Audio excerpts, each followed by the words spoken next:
ফরিদপুরের ভাঙ্গার সুয়াদি বাসস্ট্যান্ড এলাকায় ঢাকা খুলনা মহাসড়কে আওয়ামী লীগের অবরোধের কারণে ৫ ঘণ্টা যান চলাচল বন্ধ ছিল। পরে বেলা 11:30টার দিকে পরিস্থিতি স্বাভাবিক হয়। আজ সকাল 6:30টা থেকে আওয়ামী লীগ ও ছাত্রলীগের নেতাকর্মীরা গাছের গুঁড়ি ফেলে এবং টায়ারে আগুন জ্বালিয়ে এই মহাসড়ক অবরোধ করে। এতে উভয় পাশে শত শত যাত্রীবাহী বাস, ট্রাক ও পণ্যবাহী যানবাহন আটকা পড়ে, সৃষ্টি হয় দীর্ঘ যানজটের। ভাঙ্গা হাইওয়ে থানার ওসি মোস্তার রকিবুজ্জামান এ তথ্য জানান। হাইওয়ে পুলিশ সূত্রে জানা গেছে, ভোর 6:30টায় ঢাকা-বরিশাল মহাসড়কের মাধবপুর বাসস্ট্যান্ডে টায়ার জ্বালিয়ে ও গাছের গুঁড়ি ফেলে অবরোধ করেন আওয়ামী লীগ ও সহযোগী সংগঠনের নেতাকর্মীরা। এই পথে আধা ঘণ্টা যান চলাচল বন্ধ থাকার পর সকাল 7টায় যান চলাচল স্বাভাবিক হয়। পাশাপাশি ঢাকা-খুলনা মহাসড়কের মুনসুরাবাদ বাসস্ট্যান্ডে 6:30টা থেকে সকাল 10টা পর্যন্ত অবরোধ ছিল।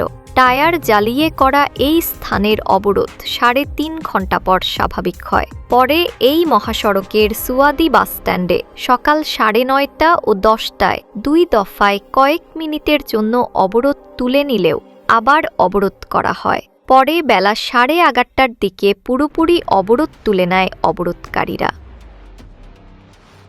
দেবাশিস মজুমদার নয়ন, আমি ফরিদপুর জেলা ছাত্রলীগের সহসভাপতি, ফরিদপুর জেলা যুবলীগের কর্মী। আসলে সুৎকর ইউনূসের বিদায়ের কাউন্টডাউন শুরু হয়ে গেছে। সুৎকর ইউনূস যতদিন এই বাংলাদেশে থাকবে ততদিন আওয়ামী লীগের লোকজন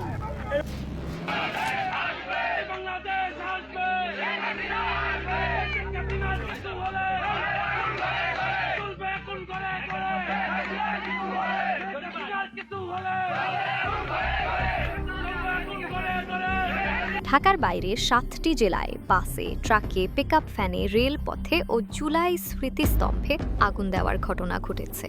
7টি জেলায় আগুন ধরিয়ে বা গাছ ফেলে সড়ক, মহাসড়ক ও রেলপথ অবরোধ করা হয়েছে। ঢাকা-খুলনা মহাসড়কে 5 ঘণ্টা যান চলাচল বন্ধসহ 4টি জেলায় যোগাযোগ ব্যাহত হওয়ায় যাত্রীরা দুর্ভোগে পড়েছেন। 3টি জেলায় ককটেল বিস্ফোরণ হয়েছে। এছাড়া শরীয়তপুর ও কুড়িগ্রাম থেকে নাশকতার চেষ্টা ও নাশকতায় জড়িত অভিযোগে 36 জনকে আটক করা হয়েছে। আজ বৃহস্পতিবার দুপুর পর্যন্ত ঢাকার বাইরের বিভিন্ন জেলা থেকে এ ধরনের ঘটনার তথ্য পাওয়া গেছে।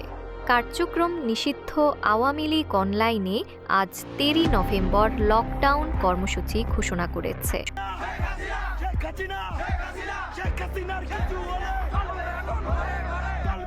ঘরে ঘরে